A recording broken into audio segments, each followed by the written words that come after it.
So, my hobby is collecting CDs. I think I have almost 800 at this point. Mainly rock, metal, goth, things like that.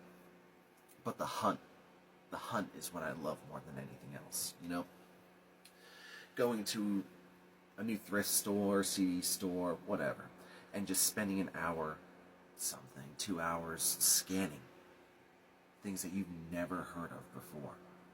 Bands from other countries, completely new pieces of art. And you take one out, you look at the cover, you look at the track listing, you might look at the band, see how the image compares to what you normally like, and then take the risk. It could be shit, but maybe it'll change your life. So it occurred to me that I live in a time where I could share this love with a void. Now, if you happen to hear, or you've heard any of these CDs before, recommend something. You know, tell me a track to check out. Because what I'll do is I upload the CDs to my computer, then they go on a flash drive, the CDs get alphabetized, and the songs go on to my phone. And for 2 weeks, I listen to nothing but those CDs. I want to give them their time. You know, listening to something new is like a treasure hunt. Sometimes you have to dig, but you might find treasure. So this first one, Depeche Mode, Exciter. I'm kind of nervous about this one, honestly. I showed it to my babysitter, and the first thing she said was, "Oh, yeah, that one sucks." So, but on the other hand, Violator's fucking amazing. So there must be something on there that's good. This one, I don't know how to feel, but it spoke to little Charlie when I was 12 years old and I wanted to be a professional wrestler. Jeff Hardy, Similar Creatures. I don't know, man. I'm excited, though. He was my favorite wrestler growing up, so... yeah, again, if you know it, recommend something. Alright, now, The Darkness. Last of Our Kind. I don't think they get enough credit, man. I mean, One Way Ticket to Hell and Back was perfect. Production was amazing.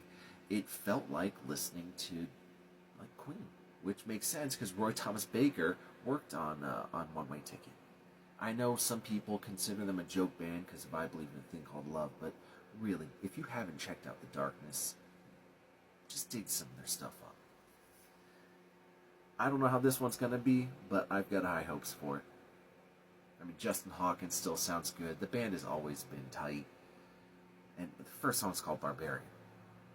It's Justin Hawkins singing about barbarians. That's perfect.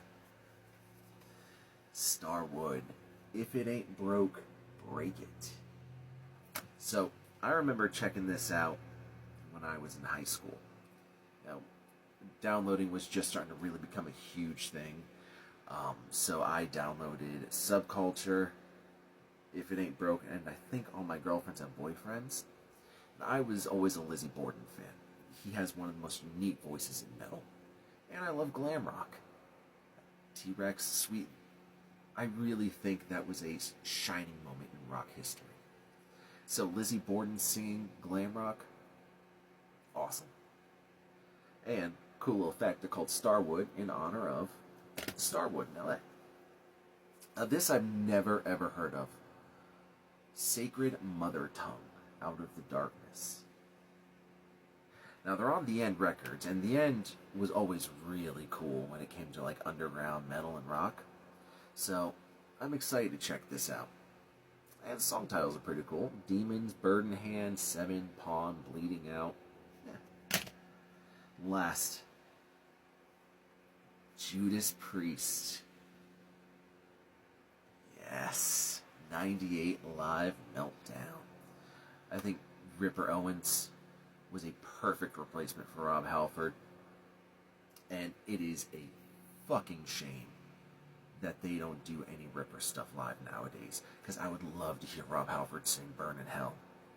But instead, I'll go ahead and settle with the reverse.